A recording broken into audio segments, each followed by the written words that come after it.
وسیع T V کے معزز ناظرین السلام علیکم۔ ناظرین، شہر مکہ اور خانہ کعبہ کو اسلام میں تاریخی حیثیت حاصل ہے۔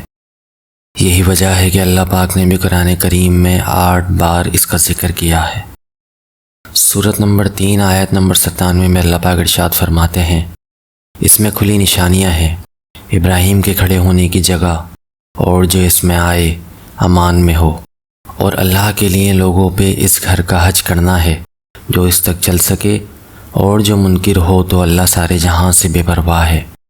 سورۃ نمبر 22 آیت نمبر 27 میں اللہ پاک ارشاد فرماتے ہیں، اور لوگوں میں حج کا اعلان کر دو کہ وہ تمہارے پاس پیدل آئیں اور دور دراز کے راستوں سے سفر کرنے والی اونٹنیوں پہ سوار ہو کر آئیں جو لمبے سفر سے دبلی ہو گئی ہوں۔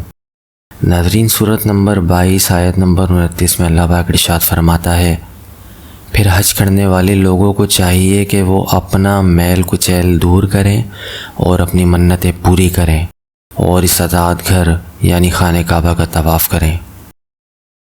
ناظرین گرامی، آج کی اس ویڈیو میں ہم آپ کو خانہ کعبہ کے چند ایسے حقائق بتائیں گے جو یقیناً آپ کے علم میں نہیں ہوں گے۔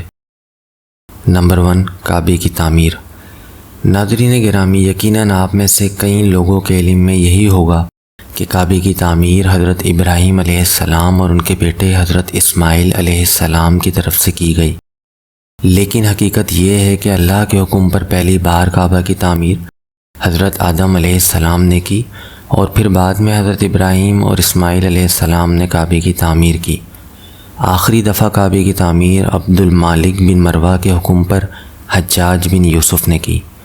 نمبر 2، عام لوگوں کی کعبے میں رسائی۔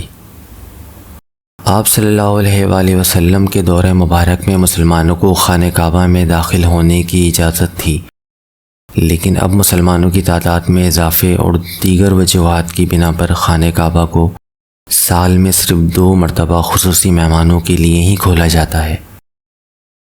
نمبر 3، خانہ کعبہ کے دروازے۔ پہلے خانہ کعبہ کے 2 دروازے تھے، ایک داخل ہونے کے لیے اور دوسرا باہر نکلنے کے لیے، اور ایک کھڑکی بھی موجود تھی، لیکن اب صرف ایک ہی دروازہ موجود ہے جو 300 کلو گرام سونے کی مدد سے 1969 میں تعمیر کیا گیا۔ نمبر 4، غلاف کعبہ۔ ناظرین گرامی، ہم لوگ خانہ کعبہ کو سیاہ اور سنہری رنگ کے غلاف جس پر سونے کے دھاگے سے قرآنی آیات لکھی ہوتی ہیں دیکھتے آئے ہیں، لیکن پہلے خانہ کعبہ کو سبز، سرخ اور سفید رنگ کے کپڑوں سے ڈھکایا جاتا تھا۔ نمبر 5، ناظرین گرامی، کہ آپ جانتے ہیں کہ خانہ کعبہ کے اوپر بھی ایک خانہ کعبہ ہے جسے ہم بیت المعمور کہتے ہیں۔ جب نبی کریم صلی اللہ علیہ وآلہ وسلم معراج کے سفر پہ گئے تو انہیں بیت المعمور دکھایا گیا۔ نبی کریم صلی اللہ علیہ وآلہ وسلم نے جبرائیل علیہ السلام سے اس کے بارے میں سوال کیا، جس پر انہوں نے بتایا کہ یہ بیت المعمور ہے جہاں ہر روز 70,000 فرشتے اللہ کی عبادت کرتے ہیں، اور ایک بار جب ایک فرشتہ اس جگہ آتا ہے تو وہ کبھی واپس نہیں جاتا، یعنی ہر روز تازہ بیٹھک 70,000 فرشتے عبادت کرتے ہیں اور یہ عمل مسلسل جاری رہتا ہے۔ نمبر 6، خانہ کعبہ کی چابیاں۔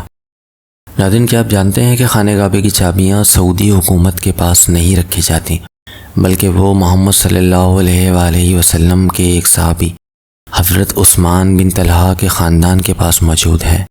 حضرت محمد صلی اللہ علیہ وآلہ وسلم کے زمانے میں مکہ کے فتح ہونے کے بعد انہوں نے چابیوں کو حضرت عثمان بن طلحہ رضی اللہ تعالیٰ عنہ کو سونپ دیا۔ اس دن سے آج تک چابیاں حضرت عثمان بن طلحہ رضی اللہ تعالیٰ عنہ کے خاندان کے پاس ہیں۔ ہمارے پیارے نبی حضرت محمد صلی اللہ علیہ وآلہ وسلم کے مطابق یہ چابیاں ان کے ساتھ رہیں گی جب تک کوئی زبردستی کر کے نہیں لے لیتا، اور اگر کوئی ایسا کرے تو وہ بے رحم ہو جائے گا۔ نمبر 7، کعبہ کے اندرونی مناظر۔ ناظرین گرامی، کئی سالوں تک لوگ کعبے کی اندرونی شکل کا صرف اندازہ لگا رہے تھے، پھر ایک خوش قسمت شخص کو کعبے کے اندر جانے کا موقع ملا اور اس نے کعبے کے اندرونی مناظر کو کیمرے میں قید کر لیا، اور اب لاکھوں لوگ ان مناظر کو آن لائن دیکھ سکتے ہیں۔ نمبر 8، پانی میں طواف۔ ناظرین، پہلے زمانے میں جب مکہ میں بارش ہوتی تھی تو کعبے کے اطراف پانی جمع ہو جاتا تھا، لیکن یہ بھی مسلمانوں کو اس جگہ کی زیارت سے نہیں روک پایا، اور لوگوں نے پانی میں تیر کر خانہ کعبہ کا طواف کیا۔ ناظرین گرامی، ہمیں امید ہے کہ یہ ویڈیو آپ کو پسند آئی ہوگی۔ اگلی ویڈیو تک کے لیے اپنے میزبان وقار صدیقی کو دیں اجازت۔ اللہ نگہبان۔